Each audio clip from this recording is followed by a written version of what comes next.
Tá, mas explica aí. Que caralho? Travou? Imaginariamente, nós pensamos, condicionamos, determinamos, ratificamos e determinamos.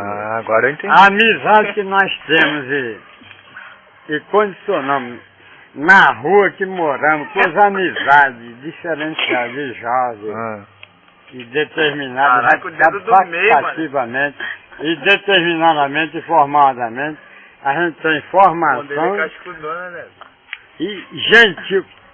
Não.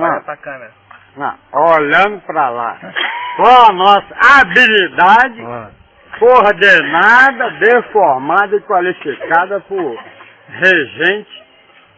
Já é. Adicado. E caralho! Manda no dedinho, manda aí de novo no dedinho. Manda aí. Quanta coisa, imaginei, quanta coisa. Ai!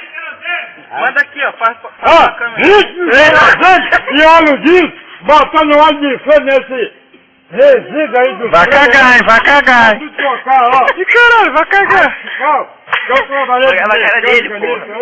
Ó o braço do Adelino.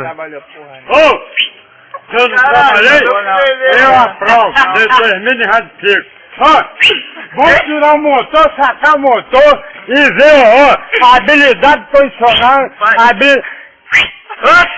Porra! qual a eternidade condicionando, determinada e ratificada e formalizada. Vai de novo!